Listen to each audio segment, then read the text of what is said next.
This video will guide you through the shoelace, the yin yoga version of the cow face. You will learn all about why you'd want to do the shoelace, its physiological and energetic benefits, and how to do the pose. You'll be shown alternatives and options, and learn about contraindications for this pose. You'll also be shown how to get into and out of the poses, and different options for that, and what to do after you finish the pose. Once you know how and why you'd want to do the shoelace, you can visit the Shoelace Performed to be guided through the pose. You can find links to this video and more information about yin yoga at yinyoga.com. Hi, my name is Bernie Clark. I'm the creator of the yinyoga.com website, and I'd like to welcome you to the shoelace.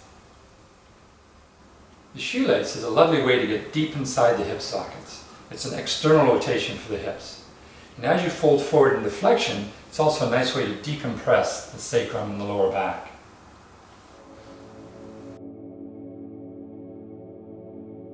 Now, the shoelace may not be advisable for you if you have sciatica.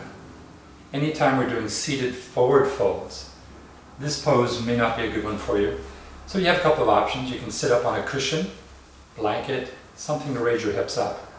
For some people, this actually can be quite therapeutic for sciatica. So please listen to your body.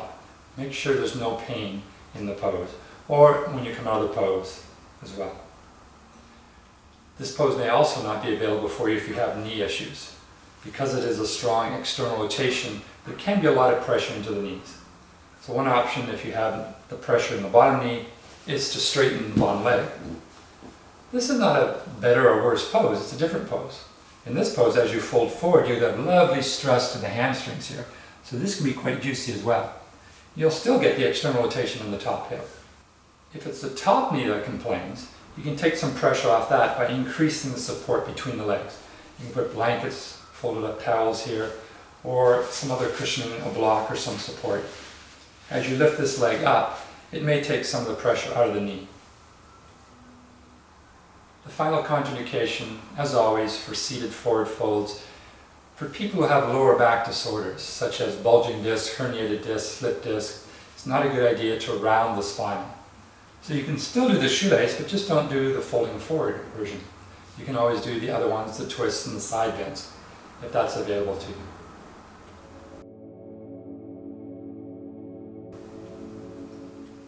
There's a number of ways you can try getting into the pose. I find the simplest way is just to start sitting cross-legged and just bring one foot underneath you and then the other foot over top to the opposite hip. Now for a lot of people the knee might be up in the air, and that could be okay. As long as you're feeling this, it doesn't really matter how you look. But you might be able to wiggle the knees closer together if you lift up a little bit, do the little shuffle, and then sit yourself back onto a cushion. Beginners, people who are really tight in the hips, definitely should sit on a cushion. But for more flexible students, they might not find it so deep. So for them, sitting on the floor may be a bit better for them. For the students who are very flexible and you're not feeling anything in the hips here, you might want to bring the feet a little bit more forward. That's a deeper external rotation. But again, be cautious of any pain in the knees. Any pain in the knees, bring the feet closer in towards you. Another option for those that can't come into the pose this way is to start on all fours.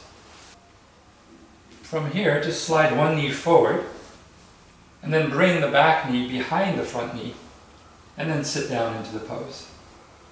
Some people find it easier to come into the pose this way.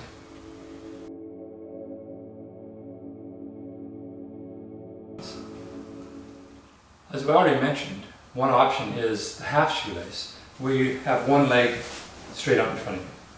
Now this may be because you have some issues in the knee, but even if your knee's fine, this is also a very nice pose, because again, it gets you to stress out the back of the legs, the hamstrings, while still getting some external rotation to the top leg. Especially as you come forward. This one can get quite juicy here. So, once again, this is not a worse pose, an easier pose than the full shoelace. It's a different pose, different intentions. As you come forward, you're going to emphasize more the back side of the body here. So again, it will juice it up a bit more. As always, you have options as you come forward. You can rest your head onto your hands. In the full shoelace pose here, one option to make this deeper, as mentioned, for those that are very flexible, is to bring the feet a little bit more forward. That will increase the external rotation through the hips. But again, if you're feeling any pain here, or if your knees are quite high off the floor, you might not want to stay here too long, or just skip this option altogether. In this option, you may want to support your knees with a block if the knees are on the floor. But again, the real juiciness may be found when you start to come forward. Then you start to feel this lovely tugging here. Of course, folding forward is always an option in the basic shoelace. You come forward here, just allow yourself to start rounding down. At this point, again, you can rest your head into your hand. You can rest your elbows onto blocks, which may make it easier to rest your head in your hands. Or if you'd like to get a nice stress for the neck, you can just allow your head to hang forward and just come down. Now the challenge here is as you come forward, there's a tendency for the weight to go into the knees.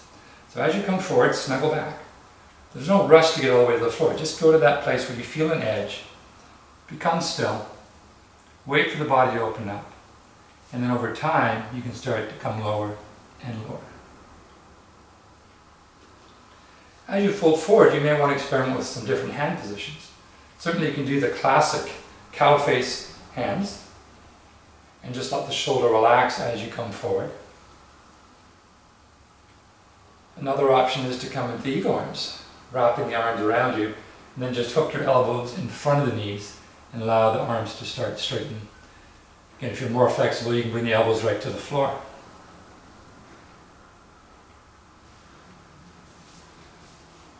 If folding forward just doesn't work for you, for whatever reason, you have lower back issues or your hips are already pretty tight here, you can add some work with sitting up tall, such as the twist.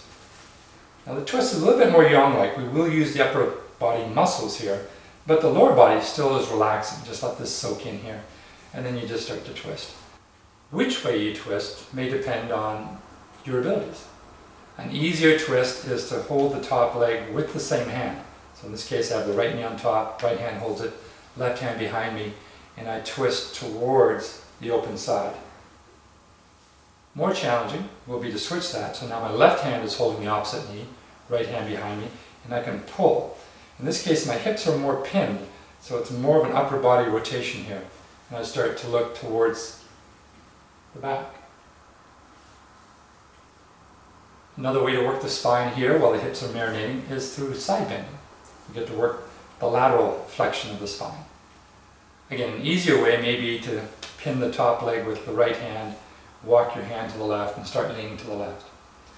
Here you might find your hips tilt up a bit. If that puts pressure on your knee, this may not be the direction to go.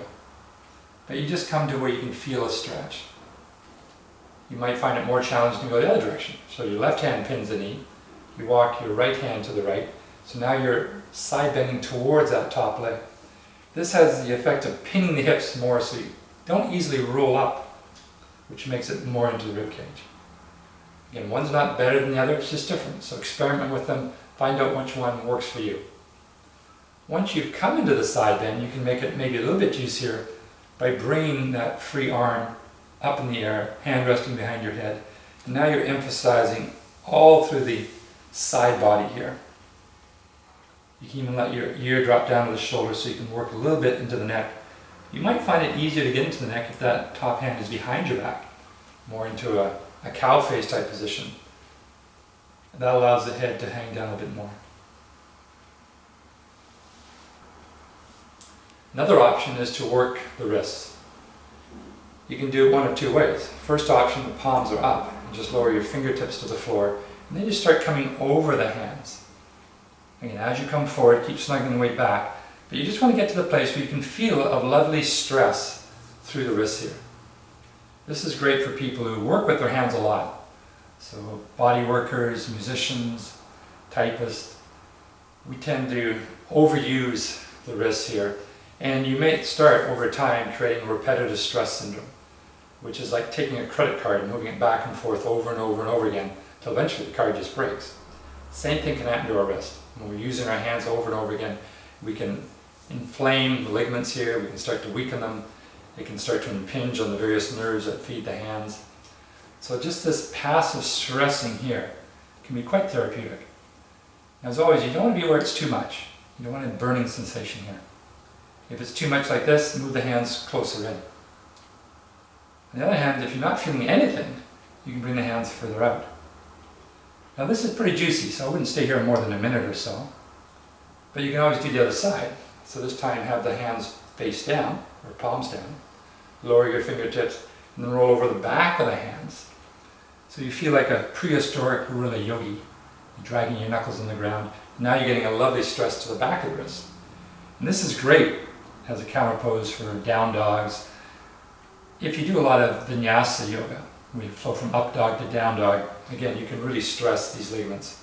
So moving the hands in the opposite direction really helps to thicken those ligaments again. Again, if it's too much, back the hands up. If you want more, bring the hands further out. At the end of the wrist work, you can just shake the wrists out. So there's lots of options you can do while the hips are just marinating here. However, if none of these options are available for you, there are other poses we can use to get into the hips. You can try the swan, you can try the winged dragon, you can try the sitting swan. This may be more available to you. In the sitting swan, you would bend one knee, putting that foot on the opposite leg, lean back, and then bend the straight leg. So here you're starting to work into this bent knee hip. Try to keep your foot flexed for this pose. That protects the knee a bit more. Just adds a bit of rigidity to the knee area. As you open up, you can move your hips closer and closer to that heel, making it a bit juicier. And lying back in your hands can also make this a nice stress for the shoulders. If you have no neck issues, you can lengthen the neck and drop the head back, adding a bit of stress through the throat and the back of the neck. If this just doesn't feel like you can stay here too long, because it can be quite a bit of stress into the shoulders and the arms and the elbows, you can do the reclining swan, or sometimes called the eye of the needle pose. So you lie down and you lightly hold the top of the knee. You can determine just how much juice you want into the externally rotated hip by pulling the bent knee more tightly in towards you. The final option is to do this against the wall. The wall swan, if you will. Here the wall does all the pressure and you just get to hang out here and marinate in the pose. As always, we want to come out of the poses slowly. So if you're folding forward, just push the floor away. Now the hips are kind of locked. So to release the hips, you can lean back, roll the top of the hips away, and then with the nice juicy groan, straighten the legs out. You can balance out the knees, and you'll be ready for your camera poses. Now basically we're adducting the legs together. The legs are in external rotation, and we add a flexion through the hips here. The primary counter pose we want to do is in response to the external rotation of the hips. So we want to internally rotate the hips, and an easy way to do that is through the windshield wipers. You can do this lying down or sitting up. Have the feet quite far apart. The further apart the knees, the more internal rotation you'll be doing. The counter pose for the flexion, you can simply do the tabletop. Lift the hips up and down a few times.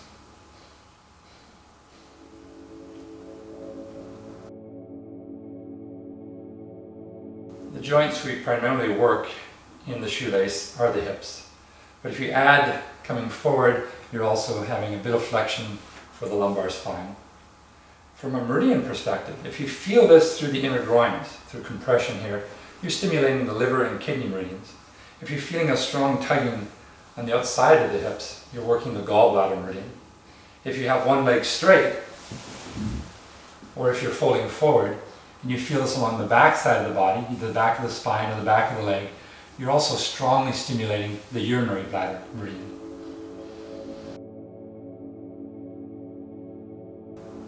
Now the shoelace is a relatively medium-ish kind of pose. So you can stay here for 3, 4, 5 minutes, even longer if you like.